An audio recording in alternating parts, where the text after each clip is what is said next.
Hello friends, Indian media is very active in last few days about Indian date. There have been so many articles, so many news about the increasing ratio of Indian date to the GDP of India. Let us try to understand the present situation. I'll start with the first question. Why this discussion has started now? The answer is IMF has published one report. Actually, it is an annual report. IMF publishes this report every year. The member countries of IMF have entered into an agreement with IMF, and IMF, after its surveillance, issues a report every year under the 4th clause of the agreement.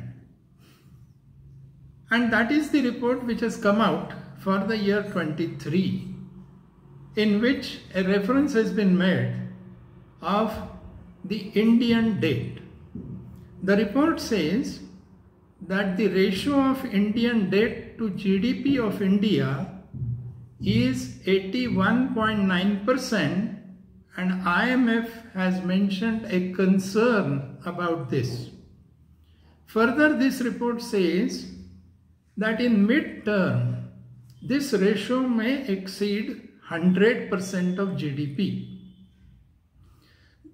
Further, the report says that this situation has occurred because of two things. One, this risk is more because there is a change in environmental norms, which the Indian government or India as a whole will have to face. And second, there is a need to face the natural calamities in coming days, for which India should have flexibility and for which India will have to borrow more. Because of these two reasons, IMF says that the ratio of Indian debt to GDP may cross 100% in mid-term. This is the reason why Indian media has become active on this issue. Few of the participants have said that is India marching towards debt trap? In order to understand that, let us see what this debt trap is. A country is said to be in debt trap when the country needs to borrow for payment of interest and repayment of earlier loans. So without borrowing, the country cannot fulfill its commitment of paying the interest on the amounts borrowed so far and repayment of the loans which the country has taken so far. In such a situation, the country is said to be in debt trap. Basically, every country has to borrow, and this borrowing has become very common, particularly after 1930s Great Recession and after the gold standard has been given up by almost all countries in the world. In order to come out of the recession, and secondly, in order to achieve the progress, development, well, the government has to spend on infrastructure. And probably the government sources of revenue are insufficient to meet this requirement of infrastructure investment. Hence, the government has to borrow. So, borrowing is mainly for infrastructure investment and also for welfare schemes that the government introduces. Till the time the government makes use of the borrowed money for infrastructure development, there is no harm, there is no problem, there is no concern. Because the investment in infrastructure generates income, creates production facilities, And this will lead to development, and this development ultimately results into increase in the GDP. So borrowings on one hand, invested in infrastructure, will lead to the development of the country and increase in GDP on the other hand. If this is the situation, there is no worry about increased borrowings. However, if the borrowed amount is used for public welfare schemes, that is in a form non-productive, then the ratio of borrowings to GDP will go up. This is something about borrowings and debt trap. Now, what is the current situation of India regarding the debt? It is very true that the debt has gone up. It is now 81.9% of GDP. It has gone up, and therefore this is a matter of concern certainly. However, in 2019, this ratio was 75%, and now it is 81.9%. So there is about 7% rise in this ratio. But let me tell you that this 2019 is selected as the year for comparison because that was pre-COVID year. And we all know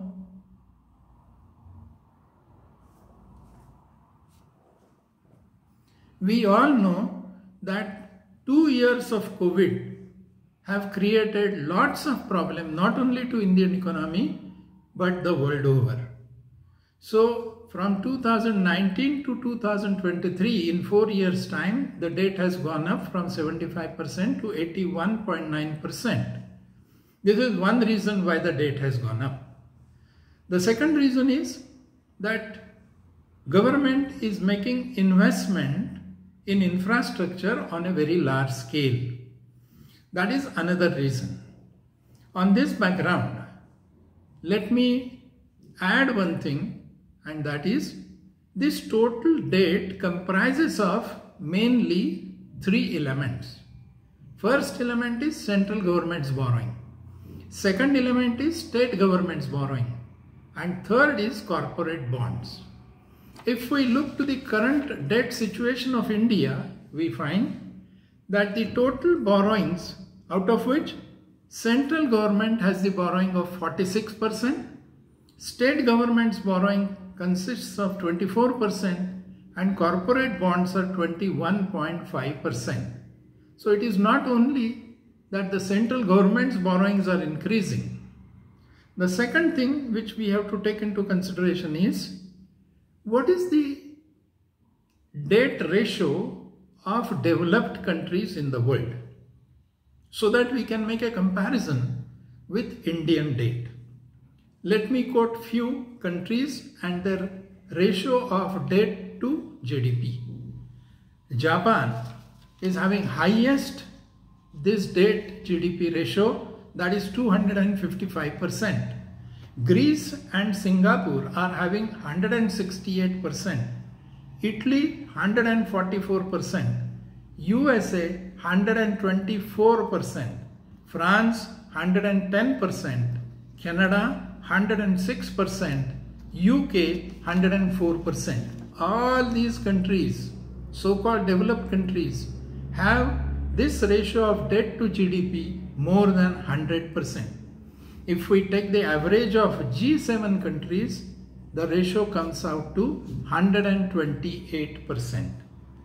So we will have to make a comparison of India with these developed countries, and we find their average is 128%, whereas Indian debt ratio to GDP has gone up to 81.9%.